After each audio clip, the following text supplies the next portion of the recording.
The reason why is this, because when you do less, people get insecure at the fact that you're not doing much. So then they start doing more in the hopes that they could get a reciprocation on your end, and they could be and it could soothe their insecurities, right? So when you're dating someone, you'll notice that there's something that's missing. They're not doing enough, and you can sense that inside. So rather than walking away, you react with doing more. And then you keep doing this because you're almost like stuck in an addictive pattern where sometimes they do give you something. Sometimes it does work, but because it works sometimes, you turn delusional and think that you're like a gambler. Sometimes you get rewarded, but most of the time you get nothing in return. So so that's the kind of dynamic that it has. But also, the fact that they're not doing much creates a sense of insecurity in you. And remember, insecurity is a source of romanticism. When you feel insecure because they're not doing much, then you start doing more, because insecurity causes you to get romantic, causes you to think creatively outside the box, causes you to pay attention to them. So their lack of effort causes you to put more effort in the hopes that they put more effort. But what happens is that there's no end to that. It becomes a lifelong pattern. And in order to break that, you need to learn to control your emotions. First of all, you need self-control. Okay? And this is why. When the biggest difference between when you like the person versus when you don't like them, it's just that you have more self-control. You are more in control of your faculties. You are more in control of your nonverbal cues, right? You are more in control with your patience. You have more patience. You're able to think more clearly. And there's less nervous tension in your face. But when we really like the person, we tend to do more than necessary. We tend to create a situation where they take us for granted. And this is why.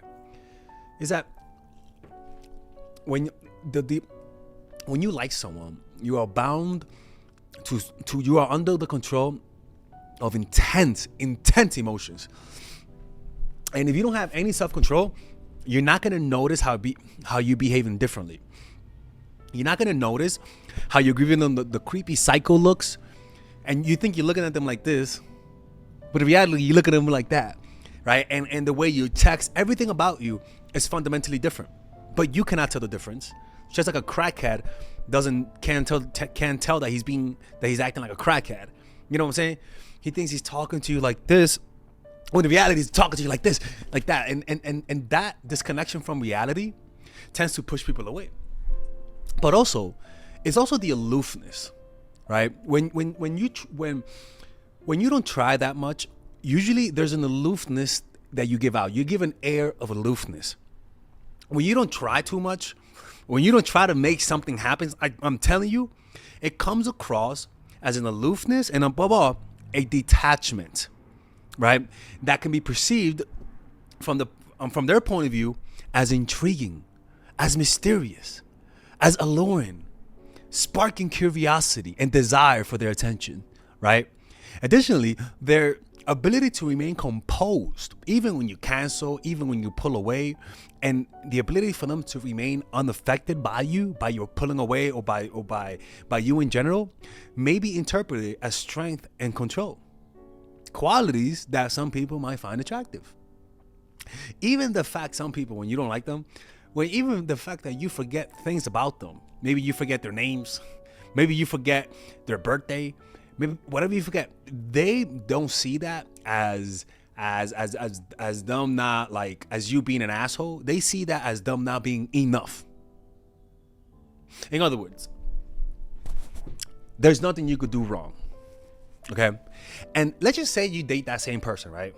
You date them and you're aloof in one area. Like, you date them and you act aloof. And then in the B scenario, let's just say the same person, but like we're experimenting, you act more interested. What will happen is that there will be two different scenarios. The one where you act more, where you put less effort, what you're going to notice is that this person puts more effort. Or they leave. So there's no middle ground. They're either going to put way more effort and you're going to sense a disbalance, or they're going to leave. But then when you're in a situation where the same person, same situation, but now you're putting a lot of effort, what you'll notice is that they're going to take you for granted. You'll notice they're later to the dates. You notice the facial expressions over time get less and less. Their tone of voice changes. You want a person, when they like you want them to have the gay accent. What's a gay accent? Well, easy to calm down, trying to cancel me. The gay accent is when someone's gay. How do you know? Well, I studied this. Personal experience? No, just Google it. Google shit, man. Google the gay accent. It says that the difference is that when a gay guy's gay guys, they have more inflection in their voice. Oh my God, I cannot believe it. It's incredible. Oh my God, sounds very comfortable, right? But when the straight people, they usually have less inflection. They usually more like this. But when gay, for some reason, they just have like this. And that is across all cultures. Across all culture. So you have gay guys, in India, how are you, my friend? Oh, that's incredible, right? You got the Asian gay guys, hello, oh my God, that's incredible, right? You got the British gay guys, hello, oh my God, I cannot believe it, you are looking fabulous. Sounds like a British accent, to be honest with you, right? And that is because they just have an inflection in the voice. When someone really, really is into you, what you'll notice is that they have that. Why? Because nervousness, right? Nervousness causes you to not be able to control those muscles. Understand this. When you are nervous, the way that nervousness works, emotions have an involuntary emotions control your muscles, okay? And low-level emotions control low-level low-level muscles. And what are those low-level muscles? The fingers, these muscles. These are the things you cannot control, right? And the more intense the emotions, the more bigger muscles it will start to control. Intense emotions, bigger muscles, right? So you might be nervous. You like that. People can only tell you're nervous. No, you're not nervous. Oh, yeah, you're nervous. But the more nervousness you have, the bigger the muscles that emotion controls. Nervousness, now you're nervous, right? And so you see that with the throat. Any slight nervousness is perceived in the throat. Right, and you, or speaking highs, right? And so this is what happens when you like someone. There's a complete change. The nervousness. And that for some reason, when you behave this way, you tend to do more, and then it creates a disbalance in the relationship, right? What I'm trying to tell you is that this doesn't make people like you, okay? It just creates a type of dynamic in the relationship, all right? Meaning that when you do too much, you could date the same person, do a lot, and in the other scenario, you do little, and they're still gonna like you.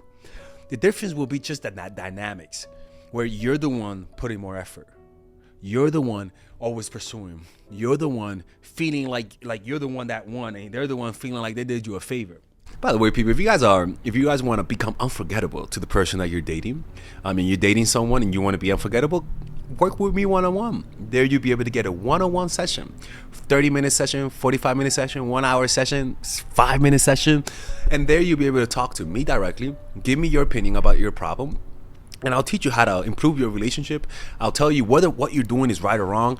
At the end of the day, you're going to get an honest opinion. Because most people just don't tell you the truth because they like you and they want to be nice and don't want to hurt your feelings. You know what?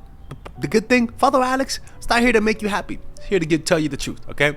So if you want to book a call with me, click on the description down below where it says work with me one-on-one, or else they're going to leave you, all right? I'm good. All right, click on the description. And that tends to repeat itself. The more it happens, the more it will repeat itself. And eventually it will become a self-fulfilling prophecy. So this takes discipline. You have to observe and notice, are they reciprocating what I'm giving them? That's the best way to go about this, through reciprocation.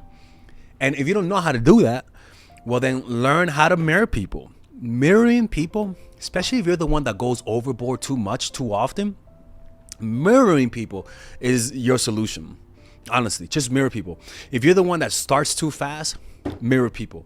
If you're the one that's, I don't want to say that's too slow, that goes too slow, you need to go to therapy or talk to someone, right? Because that just means that you may have some attachment styles issues and you might need to develop more meditation practice and talk to someone to deal with that emotion.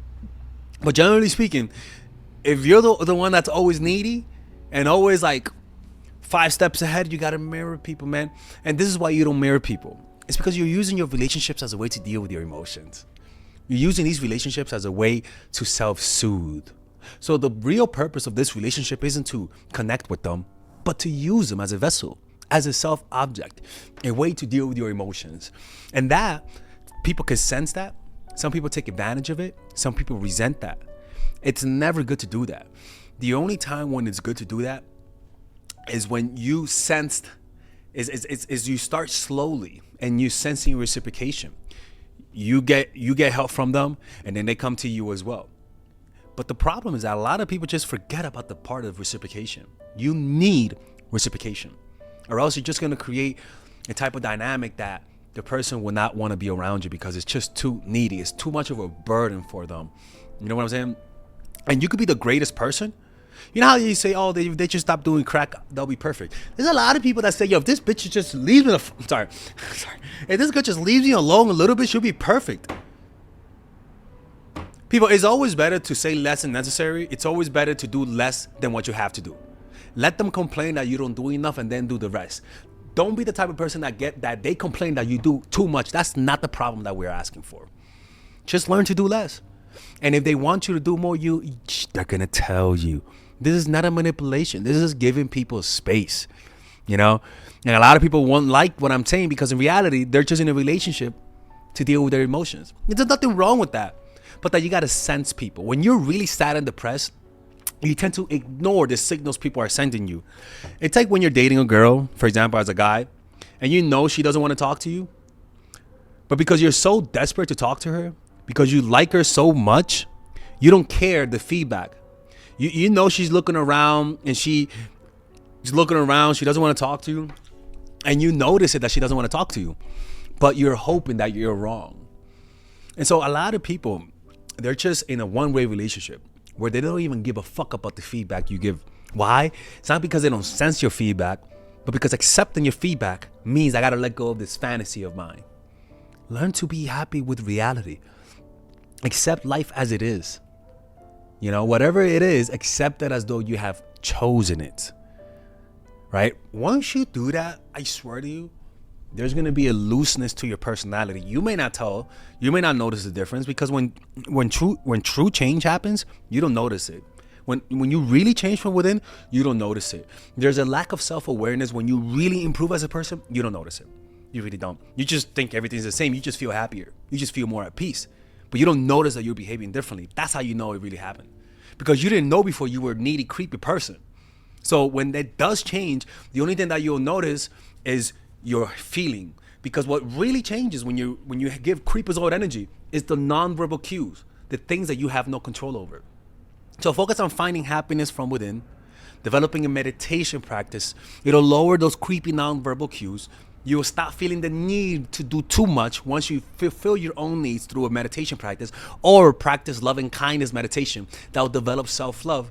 And you'll notice you don't have to do a new strategy to get them to like you more, because just by you being happy within yourself, you'll start doing all the extra bullshit that creeps people out. Okay? All right, take care. If you guys enjoy that type of content, if you guys want to work with me one-on-one and you guys have some situations you guys want me to answer, maybe somebody's playing you, maybe somebody doesn't like you, maybe you want to make somebody like you, maybe you want to tell me your situation and see what I think, you guys can click on the description down below and purchase a one-on-one phone coaching call with me that is completely confidential and nobody knows about it. And there I'll be able to give you my personal opinion about your situation.